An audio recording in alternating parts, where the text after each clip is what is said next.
Olá pessoal, tudo bem com vocês? Eu sou o professor Estefânio Gama e vou trabalhar com vocês a disciplina de Sociologia, tá? E gostaria, antes de entrar de fato no conteúdo, de dar as boas-vindas para todos vocês no nosso novo projeto, o MT Enem 2017, tá?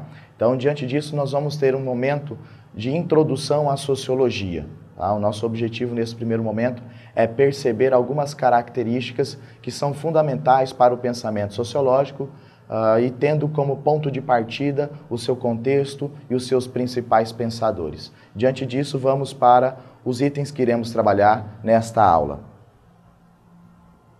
O surgimento de uma ciência da sociedade. Então, é a partir desse ponto que nós vamos discutir o contexto histórico e os principais pensadores que fazem parte desta ciência essa ciência da sociedade.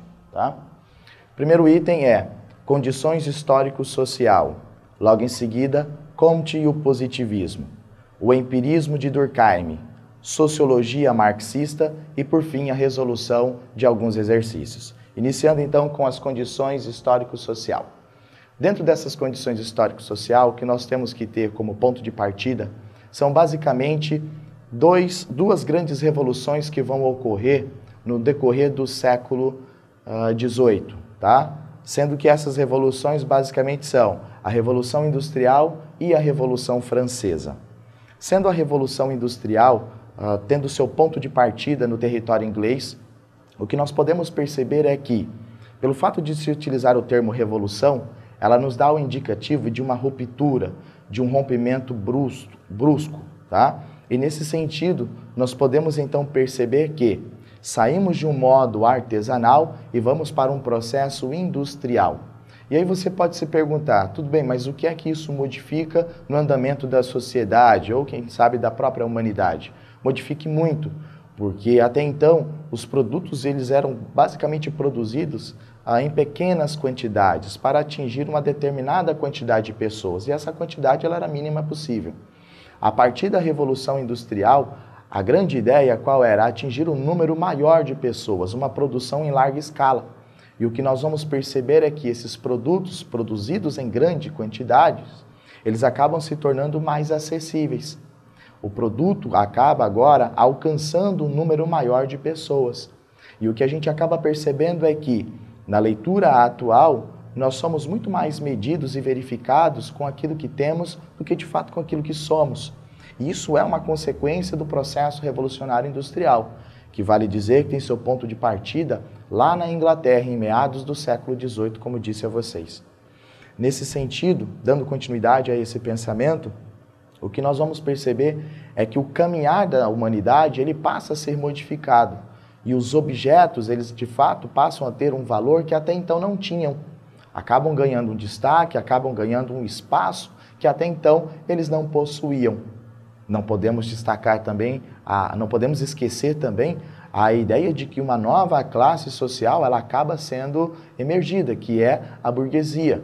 Um espaço que até então ocupado pela nobreza passa a ser ocupado pela burguesia. Nesse mesmo momento histórico, porém em um espaço físico distinto, ocorre a Revolução Francesa. Para ser mais preciso, ela vai acontecer em 1789. Também segunda metade do século XVIII. Como o próprio nome já nos ajuda, é uma revolução que ocorre no território francês. E o que é que nós podemos então pegar como um item interessante do processo revolucionário francês que modifica o andamento da sociedade?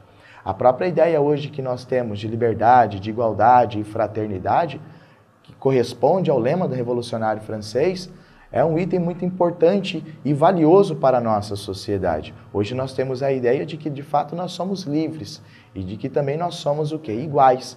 Esta é uma herança muito forte deixada pelos franceses e que bebemos dessa água até os dias de hoje.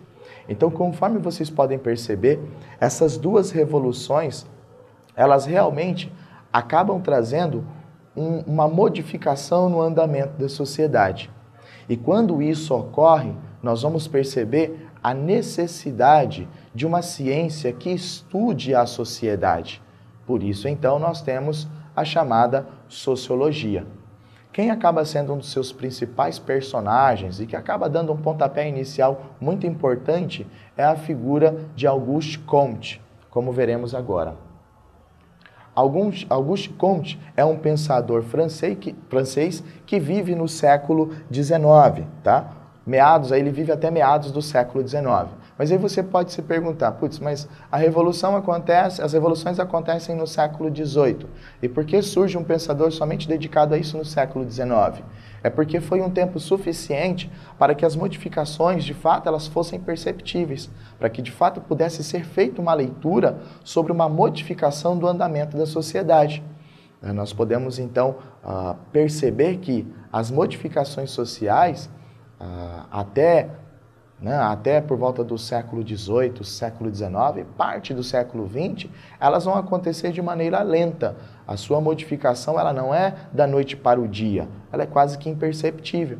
Então, Auguste Comte tem a sensibilidade de perceber que a sociedade começa a se modificar. Conflitos que até então não existiam passam a existir. Dilemas que então não existiam passam a existir e novas soluções, novos pensamentos precisam ser construídos diante de tanta novidade. E então nós temos Auguste Comte como indivíduo que se propõe a pensar sobre isso. Acompanhe a leitura do material, por gentileza. Auguste Comte viveu em uma época marcada pelas grandes transformações sociais, políticas e econômicas ocorridas na Europa em decorrência da Revolução Industrial e da Revolução Francesa. Comte foi responsável por articular um novo campo do saber, chamado por ele de física social. Então você percebe um item interessante nesta leitura. A ideia de que a sociologia, quando ela surge, ela não vem com o nome de sociologia. O primeiro nome que é dado a ela é a chamada física social. E a partir desse momento, nós temos então uma dedicação aos estudos dos movimentos, do andamento, das modificações, das transformações sociais. E aí você pode se perguntar, mas por que então o nome de física social? Lembre-se que nós estamos falando aqui basicamente do século XIX, e nesse momento a ciência ela está em evidência. Se fosse apresentado um termo, uma nomenclatura com características interpretativas e que coubesse um espaço para a subjetividade, certamente a sociologia que conhecemos hoje não seria bem vista, de fato não teria uma exatidão. E o que se procurava nesse momento era uma exatidão dentro do espaço social. Conforme nós podemos perceber no próximo slide, a grande sacada era aproximar as ciências sociais das ciências da natureza, das ciências exatas, das ciências biológicas, e perceber que, assim como existem leis que regem a natureza, a ideia era buscar também identificar as leis que pudessem reger a própria sociedade. Tá? Então, por isso, o primeiro nome sendo dado de física social. Posteriormente, o próprio Auguste Comte acaba então chamando de sociologia, que seria a ideia do quê? De um estudo da sociedade, ou a ciência da sociedade. Tá? Acompanhe o slide, por gentileza.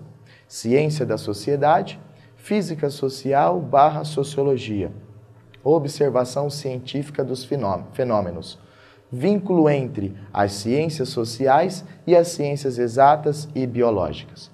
O que é que nós podemos perceber? A ideia de uma aproximação, a ideia de uma harmonia entre os elementos que correspondem o mundo social com o mundo biológico. Comte é considerado o pai do positivismo. Acompanhe o slide para nós entendermos a definição de positivismo. Positivismo, do latim positum, que significa concreto, experimental, contrário a abstrato. Ou seja, a ideia de que as ciências sociais deveriam ter uma proximidade muito grande com aquilo que era experimental, com aquilo que era muito próximo às ciências exatas, naturais e também biológicas. Ok? Nós continuaremos no nosso próximo bloco. Até mais.